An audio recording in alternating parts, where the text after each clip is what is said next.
He's been an inspiration to thousands of people, hundreds of thousands of people, millions of people around the world. You can see some of his creations over there against the chain link fence, a dodo skeleton, a map of time bandits, some beautiful Maltese Falcons. You probably know him as the co-host of Mythbusters. I'm very excited to introduce Adam Savage.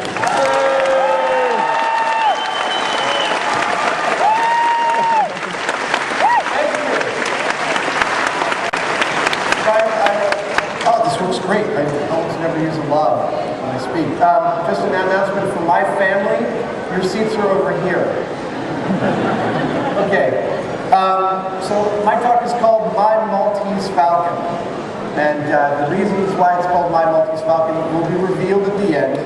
But the really cool thing is that a few years ago, I helped co-host the Discovery Channel Young Scientist Challenge in Washington, D.C. And Mr. Wizard gave me this really cool green laser pointer, and this is the first time I'm actually getting to use it for what it's actually meant for. Not shining on buildings 3 miles away. So, for those of you who don't know, although I suspect that's not much of the case here in this crowd, my name is Adam Savage, and I host the show Mythbusters with my partner Jamie Hyneman on the Discovery Channel.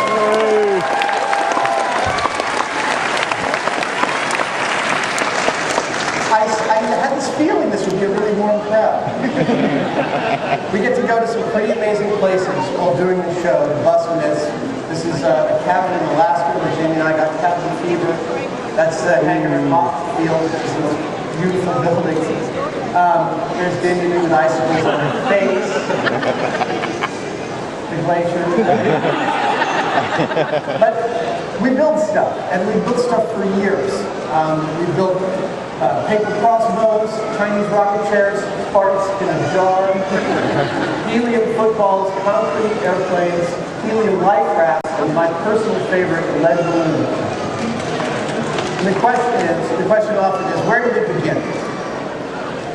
It begins with this guy, my dad.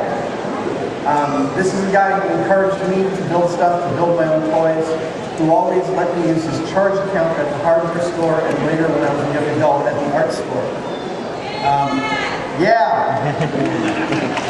This is 17-year-old me playing the dentist's alginate.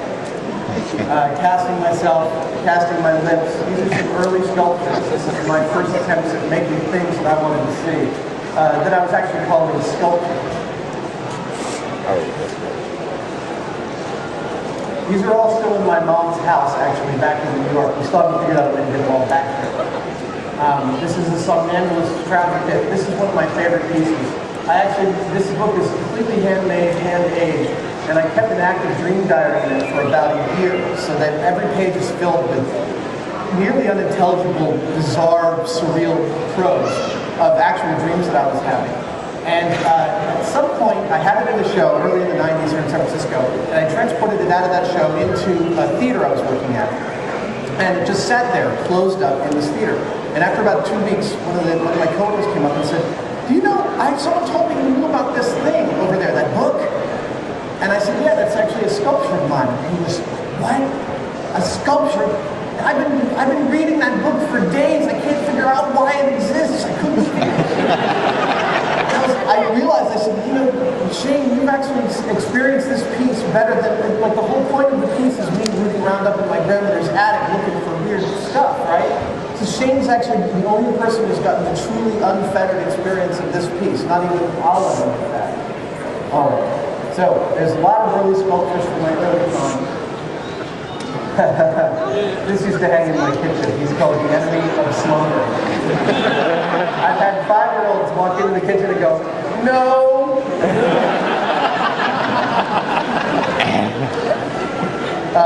And I've only recently discovered that I was steampunk before steampunk ever existed.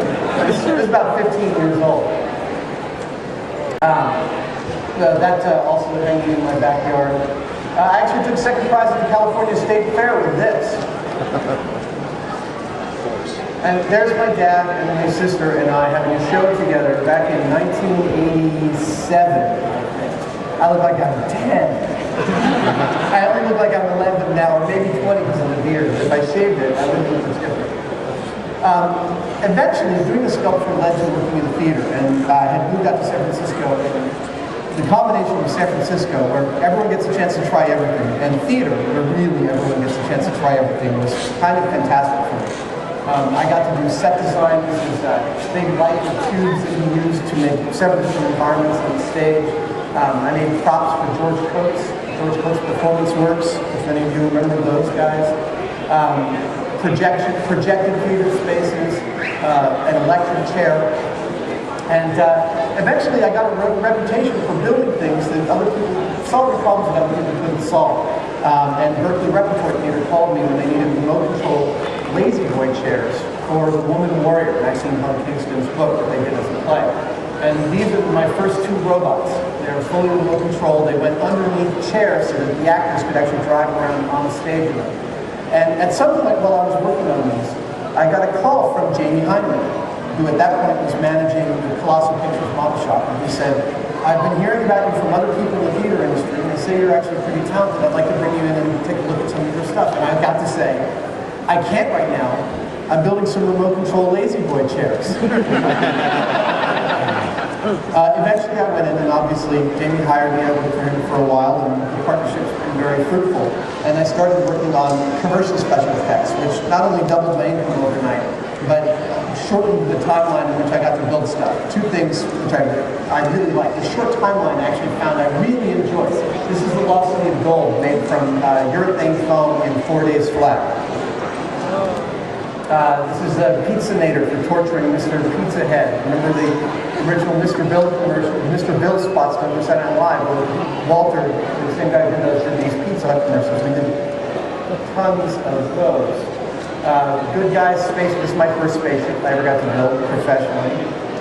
Remote control spiders. This is great. Look at that. That's an X-Acto blade. This is actually a scale model of the radio room from the Titanic that I built for an exhibit at Disney World. This is also another little nice fine piece of modeling. I really got into. It turned out once I went from the big theater effects down into commercial special effects, that I actually had a talent to pay attention to some really tiny details.